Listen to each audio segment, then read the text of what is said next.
5 pesos. Estamos esperando los datos de inflación en Estados Unidos. Cotización promedio 4.372 pesos para el dólar en Colombia. La noticia económica de hoy, Víctor, va a ser sin duda la reforma tributaria.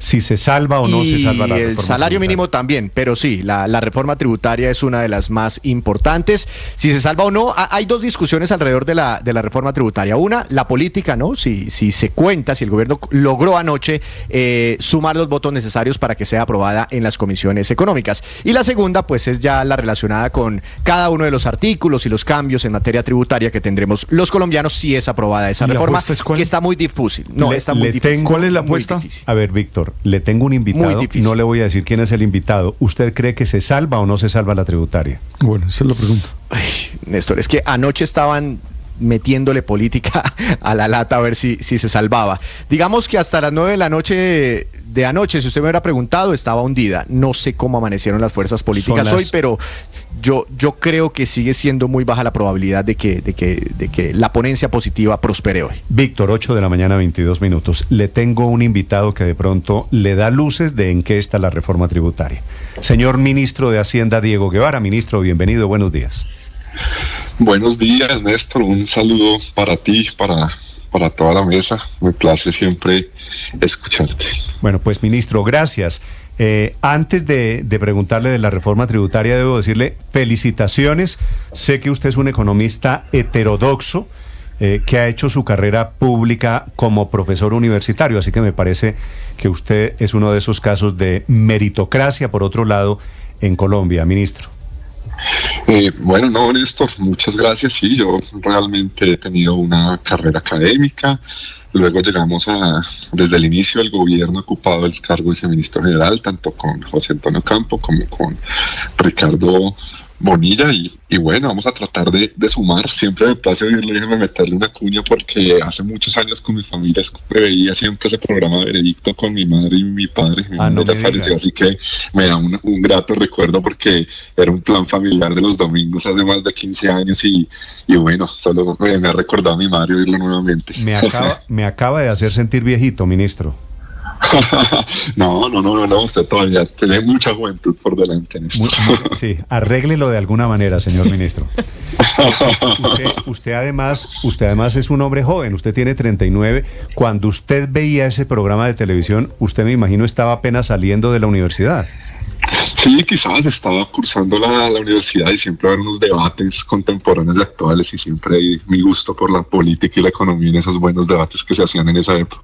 Ministro, ya que estamos hablando de usted y quería esta entrevista no solo para hablar de la tributaria, quisiera preguntarle qué es para usted, y me dicen que usted encabeza el grupo de lo que se hacen llamar en Colombia economistas heterodoxos.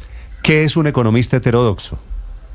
Bueno, Néstor, yo creo que dentro de las corrientes académicas hay unas perspectivas que, digamos, manejan un marco tradicional, o el marco, digamos, tradicional es una discusión dentro de escuelas teóricas. No los quisiera aburrir a los oyentes, pero uno parte de un individualismo metodológico, otro parte de una perspectiva mucho más amplia, y dentro de la heterodoxia, pues usted encuentra una multiplicidad de escuelas, desde el marxismo radical, pasando por escuelas francesas, pasando por escuelas post-keynesianas, a la que yo me adscribo, al igual que el ministro José Antonio Campo. Entonces yo creo que son tradiciones académicas en diferentes momentos, y por eso le digo, eso es una perspectiva amplia. Yo sé que ha suscitado, digamos, un gran debate, entonces algunas de mis columnas dentro de la pandemia, en las que yo públicamente en aquel momento sí planteé un préstamo gobierno al Banco Central, pero es que yo creo que era una pandemia, y yo creo que en una pandemia los riesgos inflacionarios son mínimos. Hubo alrededor de 7, 8 bancos centrales en el mundo que dieron un crédito directo de gobierno a Banco Central, y yo creo que eso era un contexto, digamos, de pandemia. Eso yo lo quiero insistir, con bajas posibilidades quería preguntarle, inflacionarias. Mucha gente, seguramente usted ha visto, está diciendo: ojo, que un ministro de Hacienda heterodoxo es un ministro que quiere poner a emitir al Banco de la República, que es un ministro que quiere llevar a la economía colombiana a un default, a un incumplimiento del pago. ¿Algo de eso puede ser o puede haber, ministro? No, Néstor, yo creo que la institucionalidad colombiana se rige por normas, se rige por la democracia. Yo creo que, por ejemplo, en la pandemia se suspendió la regla fiscal, entonces hay otro margen de juego y por eso es que hoy tenemos un alto nivel de endeudamiento.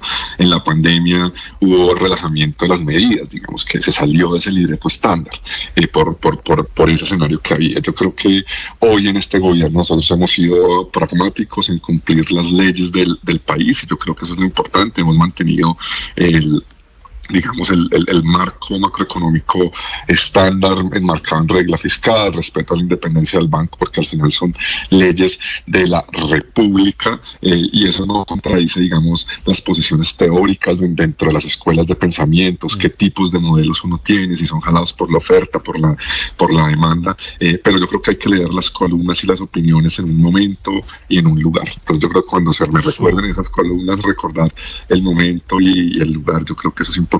De acuerdo. Y en este momento, ministro, y en este lugar, ¿usted está de acuerdo con respetar la regla fiscal al año entrante? Néstor, lo que pasa es que la regla es una norma constitucional y nosotros la hemos respetado. Las reglas fiscales no son estáticas. Recuerde que la regla del 2011 tuvo una actualización en el 2021. Hoy hay debates en la Unión Europea sobre esos horizontes de las reglas, cómo se van actualizando esas normas, digamos, con los cambios de paradigmas. Nuestra regla fiscal, por ejemplo, tiene un ciclo petrolero, pero no tiene un ciclo de carbón, por ejemplo. Eso nos ha afectado, por ejemplo, un poco. Hacia adelante, cuando de las demandas de carbón disminuidas, tendremos que inscribir quizás minerales de la transición. Entonces yo creo que ese es un debate, pero en el fondo es el principio constitucional de la sostenibilidad de las finanzas públicas que el Ministerio de Hacienda y Crédito Público respeta y nos regimos por ambas cosas. Ministro, y para que nos metamos en el tema de la reforma tributaria, que ustedes llaman ley de financiamiento, ¿esta reforma tributaria que usted quiere sacar no modifica al fin y al cabo el tema de la regla fiscal? No, Néstor, realmente lo que tiene esta ley de financiamiento es adelantar el régimen de la ley de transición de la regla. La regla fiscal es una ecuación que debía entrar a full en el 2026 y básicamente lo que hemos propuesto es que entre como mecanismo en el 2025. Esto está definido por la misma ley del 2021, tiene unas metas establecidas por la ley para cada año y entrar ya con la ecuación en funcionamiento desde el 2026. Entonces son unas metas en el marco de la ley y ese mecanismo está definido por la misma ley. Hay otro debate interesante que ha suscitado debate en la opinión pública sobre la introducción de una regla fiscal verde que realmente es muy ponderada, es menos del 0.5% del PIB sujeta a emisión de títulos verdes, entonces tampoco es que todo lo volvemos verde para hacerle trampa a la regla fiscal, tampoco es eso, sino es un poco más en esa perspectiva de evolución de las reglas para cumplir con los acuerdos de París. Eso es una discusión hoy en el mundo, pero por supuesto en el marco de la sostenibilidad fiscal. Y en el marco de esa sostenibilidad fiscal, ministro, está en el horizonte lo que ocurrirá hoy con la reforma tributaria o ley de financiamiento. Hoy será el día clave en las comisiones económicas de Senado y Cámara. Ministro, nos desayunamos ayer con una meta de recaudos de 12 billones de pesos que de un momento a otro bajó a 9,8 billones de pesos con esa ley de financiamiento. ¿Cómo hace el gobierno para bajar esa meta de recaudo siendo el mismo proyecto? ¿Cómo hacen la magia? ¿Cómo bajan esa meta de recaudo tan drásticamente en un abrir y cerrar de ojos? Bueno, pues ustedes saben que realmente nos tocó sacar fuentes, principalmente juegos de azar para lograr radicar la ponencia. Yo creo que en un ánimo de concertar y en un ánimo constructivo con el Congreso de la República para avanzar en el debate legislativo, sacamos juegos de azar, lo hemos reemplazado por un impuesto de timbre y otras fuentes más, porque acá el objetivo final es financiar la inversión del otro año y complementar el PGN. Entonces, esta es la razón. ¿Por qué sacaron los juegos de azar? Bueno, el IVA, quiero decir, para los... El IVA, sí, claro que para sí. Los juegos electrónicos, ¿no? Online. Sí, señor, para los juegos online, realmente una amplia discusión con los ponentes coordinadores, pues existen unas angustias sobre la informalidad en el mercado de las apuestas en línea que pueda generar esta medida, sobre todo por diferentes proveedores internacionales. Entonces se genera esa angustia también de un sector local. No hay entonces una claridad desde el legislativo. Nosotros hemos planteado una estrategia de cobrar por transacción, creo que es lo más sano. Cada apuesta es una pequeña transacción que se podría grabar, sin embargo, en los debates con el legislativo no se logró como un consenso y en general por los riesgos de ilegalidad que genera. Esa es la preocupación, pero esto es una discusión que pues también desborda la... Usted no lo puede decir, pero yo creo que yo sí lo puedo decir. Esto que está pasando con esta reforma tributaria, esto de haber sacado los juegos de azar, eso lo que demuestra no es un contubernio, una asociación que a mí me parece muy sospechosa entre congresistas y esas empresas que manejan los jugosos juegos de azar hoy en Colombia. Van y protestan las empresas. Yo no sé si hay plata de por medio y sacan a las empresas del IVA en la reforma tributaria demostrando una inmensa capacidad de lobby. Néstor, nosotros somos respetuosos del consenso con el legislativo. En la primera reforma que presentamos con Ocampo también cedimos algunos puntos del sector extractivo, como un impuesto a importaciones que tuvimos, quizás un tema similar en su momento con impuesto a iglesias. Yo creo que estos son parte de los debates legislativos en los temas tributarios. Yo creo que ese es parte, digamos, eso es lo que no tiene sentido, ministro. Fíjese, visto los toros desde la barrera, unos señores, los de las apuestas, que tienen una inmensa capacidad de lobby y supongo yo de movilización, de mover plata por debajo de la mesa, van y se hacen a unos votos de los congresistas y de un plumazo, entre ayer y hoy, como le decía Ospina aquí, sacaron 2 y pico billones de pesos, haciéndole el gran favor a los señores de las apuestas. Bueno, esa es una discusión que desborda, digamos, lo técnico. Aquí lo importante que me parece es que sí es una industria que el año pasado registró unas ventas por 36 billones, este año proyecta unas ventas en 45 billones, es una industria en expansión que seguramente será parte de los debates de los años venideros. Hoy de nuevo en ese ánimo de concertación y con el objetivo de tener financiado nuestro presupuesto, hemos concertado, hemos buscado sustitución de fuentes. Al final es un diálogo constante con el Congreso. Sí, es que lo que me parece, ministro, que nació ayer es un nuevo poder en Colombia. A los poderes de los gremios, de unos empresarios, ahora hay que sumarle el poder de los señores de las apuestas, que me da la impresión de que están pisando con un pie muy firme aquí, porque lograron ya conseguir que les quitaran el impuesto en la reforma tributaria, ni más ni menos. Bueno, Néstor, nosotros, le insisto, nosotros hemos hecho un trabajo técnico, es una industria bien importante hacia el futuro para el recaudo del país. De nuevo, es como el mundo se va actualizando, seguramente en el mundo digital cada vez nos sorprendemos con nuevos elementos. Estos días ha sido suceso también en los medios, las rifas de los influencers, que creo que están incluso reemplazando la monetización tradicional a través de publicidad. Hay muchos elementos que entrarán en las discusiones y bueno, de nuevo, aquí en la ponencia esto es lo que hemos logrado. Ministro, yo sabía que lo estaba metiendo a usted en un rollo y en un aprieto porque usted no puede decir esto, pero fíjese quién paga los platos rotos del poder del lobby de los señores de las apuestas. Entonces, producto, como no van a recoger plata de las apuestas, van a clavar a los colombianos de clase media que compran o que compramos en aplicaciones. Si uno compra en una plataforma internacional un pantalón, ahora le van a cobrar el IVA por eso. ¿Sabe por qué? Porque los señores de las apuestas no quieren pagar el IVA a ellos. Néstor, realmente esa propuesta estaba ya incluida antes digamos de hacer ese cambio. Nosotros en el espíritu de esta reforma, de nuevo, no es afectar la clase media, es una reforma que está buscando afectar impuestos a patrimonio de más de 9.200 millones, impuestos al carbono.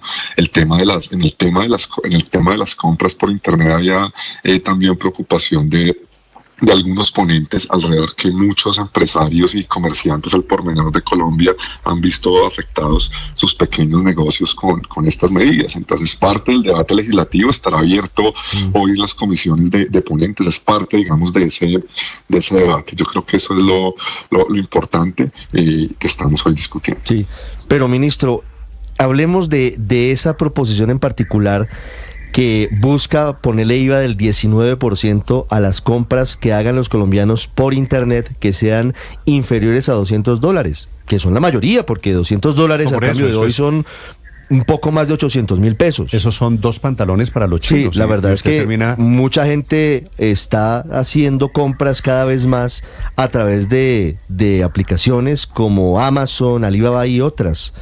¿Eso no termina al final también impactando de manera severa el bolsillo de los colombianos, entendiendo que la búsqueda de un fin positivo como es proteger a la empresa colombiana va en detrimento del bolsillo de millones de colombianos?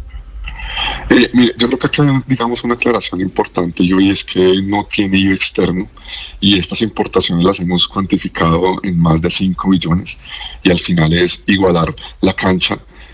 Usted lo ha dicho, usted lo puede hacer. Si yo compro una plataforma internacional, algún producto y lo quiero comprar acá también en una tienda local, pues de alguna manera no estamos jugando en la misma cancha los empresarios colombianos de ese tipo de productos del por menor. Y usted lo puede revisar con cualquier 5 tipo de billones, producto. ministro, 5 billones son las compras en estas plataformas internacionales. En este tipo de claro, al final estos son importaciones que han crecido de una gran manera y de alguna manera pues es importante en términos de esos empresarios locales para aumentar la competitividad. ¿Y cuánto van a recibir por el IVA a estas importaciones? Bueno, por el IVA de estas importaciones serán aproximadamente 800.000 millones de pesos. Sí. Ministro, ¿y no golpean, no termina siendo un golpe a personas que ven allí una plataforma, literalmente una plataforma, para ahorrarse un IVA?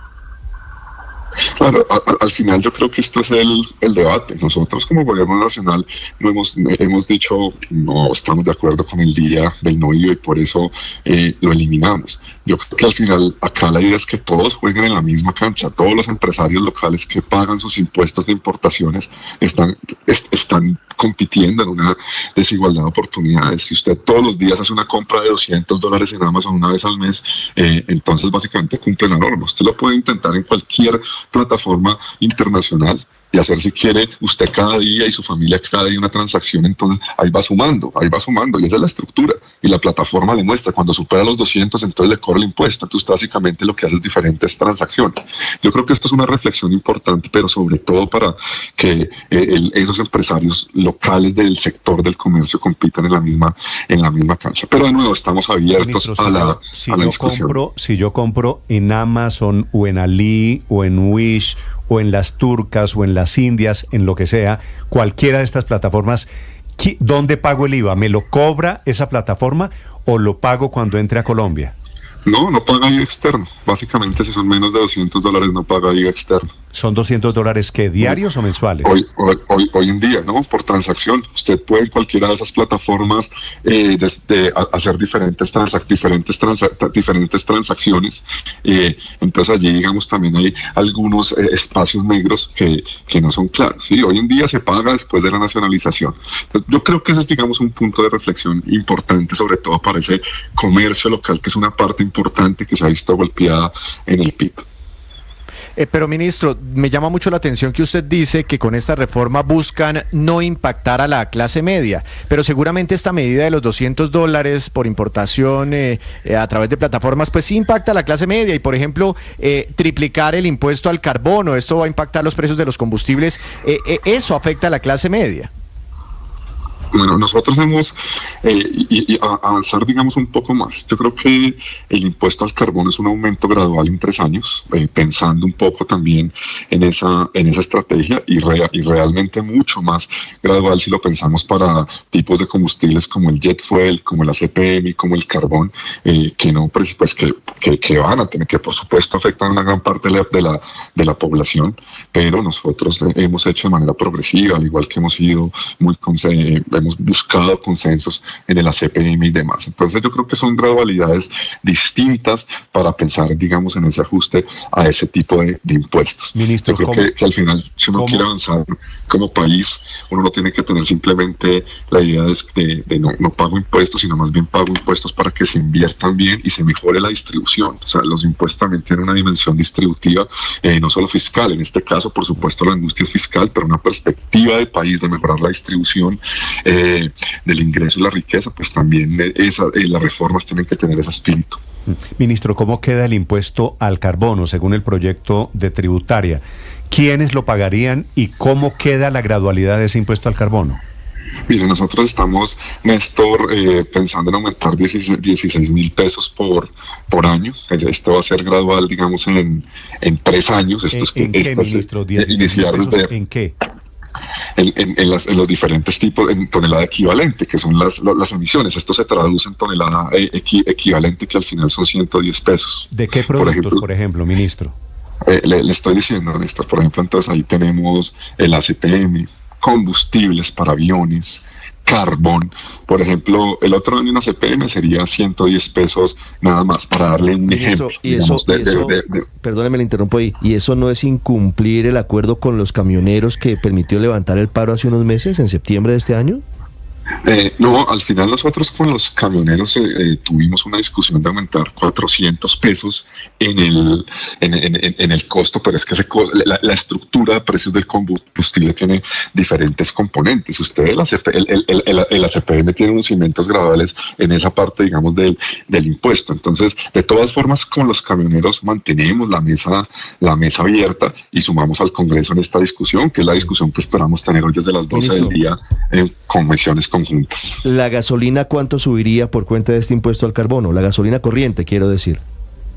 La gasolina corriente por cuenta de este impuesto sería alrededor de 180 pesos. 180 pesos del primer golpe, pero gradualmente el aumento es de 600 pesos. Pero es que esto es anual, o sea, esto es anual, y si usted lo mira con las inflaciones, pues realmente incluso está por debajo del crecimiento de la inflación, y son en 3 años, o sea, esto no es 180 mensual ni más faltaba. Hay que informar a todos los colombianos que son 180 pesos por año para sumar 550 pesos después de 3 años. 600 pesos, sí. 550 pesos, señor. 550, es decir, cortesía de la tributaria, dentro de 3 años vamos a pagar gasolina. ¿En cuánto queda? ¿Casi 18.000 pesos? 600 pesos más cara, sin contar con los aumentos. No, esto sí lo tendremos que ver, porque la gasolina hoy ya está flotando a los precios internacionales, entonces esto dependerá de los ciclos. ¿Y cuándo se estabilizaría el precio de la gasolina, ministro, teniendo en cuenta que ya se estabilizó con los precios internacionales? En teoría se va a estabilizar. Bueno, el precio de la gasolina está estabilizado hoy con los precios internacionales. Hoy la gasolina fluctúa con los precios internacionales. Será otro el debate con el ACPM por ese consenso que estamos buscando con los gremios. Pero hoy la gasolina está estabilizada a precios internacionales. Pero, ministro, fíjese que usted me ha dicho a lo largo de toda la entrevista, no vamos a tocar a la clase media. Pero vamos a ponerle impuestos a lo que la gente de clase media compra por plataformas internacionales. No vamos a tocar la clase media, pero vamos a ponerle impuestos al gas, a la gasolina, al carbón, que de eso vivimos todos, clase media, alta y ricos y pobres y todo el mundo. Esto va a terminar tocando muy gravemente el bolsillo de todos los colombianos. Pues no, Néstor, yo no creo que una gran parte de la población pobre de este país compre en Amazon y por otra parte o en cualquier otra plataforma, y por otro lado el aumento de los impuestos es progresivo, y acá es importante hablar de la redistribución. Yo creo que eso es muy, muy importante. O sea, cuando hablamos de $200, que la tasa de cambio de hoy deben ser alrededor de 850.000 pesos, pues eso es más de la mitad de un salario mínimo hoy en Colombia. Entonces hay que hablar también del realismo en esos términos. Cuando hablamos de la gasolina, 180 pesos en un galón como el que usted mencionaría del futuro de 18.000 pesos, es solo el 1%. Entonces yo creo que aquí también hay que ser sensatos con los datos y con los números. Entonces, yo creo que ese es el escenario, y cuando vamos a impuestos de patrimonio, ya si estamos hablando de patrimonios de más de 9.200 millones, cuando miramos impuestos a jet fuel, además son también unos grandes operadores aéreos, ese es el debate hacia otros sectores que son generadores de renta. Entonces, yo creo que ese es el punto importante cuando uno mira con lupa esta reforma. Ministro, ¿usted cree que la economía colombiana aguanta más impuestos en este momento? La economía colombiana tiene una buena senda de recuperación. Si usted lo ve, las 3 variables macroeconómicas principales de PIB, desempleo e inflación han mostrado un gran comportamiento. Venimos de un 2023 de 0,6% a crecer este año alrededor de 1,8 o 2%, es decir, vamos a crecer 3 veces, está por encima de lo estimado en nuestro marco fiscal. Una inflación que cae por debajo, que va a cerrar el 5,2 y que va a permitir que el Banco de la República baje mucho más rápido las tasas, y un desempleo alrededor del 10, yo creo que es un buen escenario macroeconómico, que si somos capaces de mantener esa expectativa de buen manejo fiscal, yo creo que vamos a tratar de sacar adelante el 25, que no es un año fácil, que no es un año sencillo, pero el otro año apuntamos a crecer cerca del 3%, entonces pues es un escenario de mayor crecimiento donde con estos ajustes tributarios nosotros esperamos no tener efecto sobre la senda. Ministro, le pregunto a usted como profesor de economía que lo ha sido, una economía que está apenas sacando la cabeza después de una crisis fuerte, ¿usted cree que ponerle impuestos a las empresas, a todos estos sectores, va a producir más crecimiento? ¿No será que esto sale mal como salió mal la reforma tributaria de hace 2 años? Néstor, yo creo que hay unos elementos importantes. Nosotros acá a las empresas, con excepción de los sectores que emiten gases de efecto invernadero, le vamos a bajar los impuestos en el 2025. Eso queda claro en la ponencia. A pequeñas y medianas empresas les vamos a bajar al 27% y al resto de empresas progresivamente bajar de esa tasa del 35 al 30. Esa es nuestra apuesta y estamos honrando la propuesta de gobierno de tratar de un poco de poner la cancha al resto de la región. Eso es importante tenerlo presente, que es parte, digamos, de ese escenario. Por otra parte, hay sectores y hay algunos y también lo están haciendo de manera progresiva para no afectar esa reactivación que estamos teniendo. Sí, usted ya era viceministro hace 2 años cuando se tramita la primera reforma tributaria de ese gobierno, cuando entonces su jefe era José Antonio Campo. Ahora usted llega a la cabeza de este ministerio y en un momento, por lo demás, muy complicado. Sus apuestas para hoy es que alguna de las 4 comisiones económicas puede negar la reforma y por lo tanto se archiva automáticamente, ministro. Bueno, hemos hecho el ejercicio de conciliar con el Congreso en ese ejercicio democrático de diálogo. Hoy están citadas las comisiones y vamos a tratar de hoy trabajar fuertemente con todos los equipos en esas propuestas de consenso para llevar una reforma conciliada a buen éxito. Aquí el trasfondo de la reforma es salvar una buena parte de la inversión del presupuesto, de honrar esos compromisos con la economía popular, con muchos colombianos que dependen de esa inversión en región, para todos los sectores que gobernamos, porque acá gobernamos para todos los colombianos. Eso es muy, muy importante tenerlo presente. Esperemos que pase esta tarde en el Congreso y bueno, vamos avanzando en el consenso. Miren, parte de este ejercicio de consenso con el Congreso fue retirar ese tema de juegos de azar que ya hablamos, empezar a buscar diferentes fuentes. Hoy esa será la tarea. Estamos contra el reloj en la agenda legislativa, pero vamos a hacer el mejor esfuerzo. Ministro, ¿qué pasa? Le pregunto si usted tiene un plan B en caso de que hoy se le hunda la reforma tributaria. Bueno, será una revisión que haremos con el señor presidente sobre los sectores ajustes, sobre el decreto de liquidación. Claramente esos 12 billones dentro de la ley de financiamiento están sujetos a, digamos, más bien el decreto, el presupuesto está sujeto a esa ley de financiamiento. Si hoy no llega a buen puerto, pues tendremos que revisar, digamos, el ajuste sin tocar temas sociales, seguir redoblando esfuerzos en la DIAN. Eso creo que va a ser la tarea y parte del ejercicio. Y bueno, seguiremos mirando esas diferentes estrategias, pero por supuesto en el marco de la sostenibilidad fiscal, sí, que es el mensaje que hemos tenido en estos 2 años de gobierno. Pues usted da un mensaje de tranquilidad, pero yo le pregunto por un escenario que ha puesto sobre la mesa el propio presidente Gustavo Petro. Si no se aprueba la tributaria, ¿está dentro de la baraja de opciones un eventual default, un incumplimiento de pagos de las obligaciones internacionales? No, nosotros el pago de la deuda, y se lo he escuchado al señor presidente, es una prioridad para este gobierno. El pago de la deuda es una prioridad. De hecho, cuando hablamos de sostenibilidad fiscal en el orden constitucional, es una prioridad. Hemos honrado los compromisos. Ustedes saben que es una de las inflexibilidades. De hecho, en este presupuesto de este año, el pago a servicio de la deuda es mucho mayor que la inversión. Y hemos cumplido y está en el presupuesto que radicamos. O sea, no olviden que el presupuesto que radicamos como gobierno nacional fue el que se va a decretar. Y en ese presupuesto la deuda se ha cumplido. Son inflexibilidades constitucionales, ese no es el margen. Entonces, en ese marco de cumplir las normas y de cumplir la Constitución, hemos honrado esos compromisos internacionales con el mayor esfuerzo.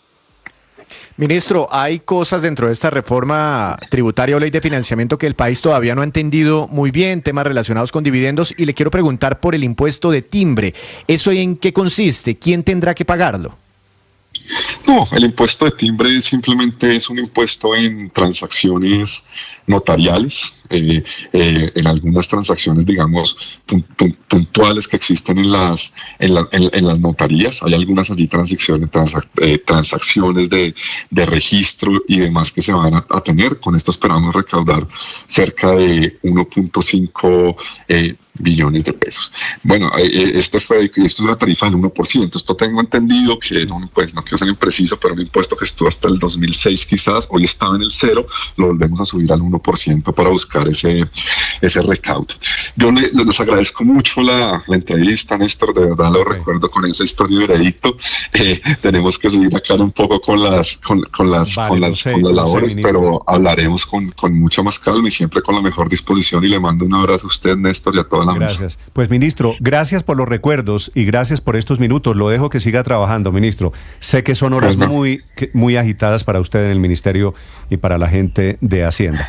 Es el nuevo ministro de Hacienda, Diego Guevara. Feliz día, ministro. Chao. Feliz día para todos y todas. Chao. 8:51 en Mañanas Blue. Estás escuchando Blue Radio.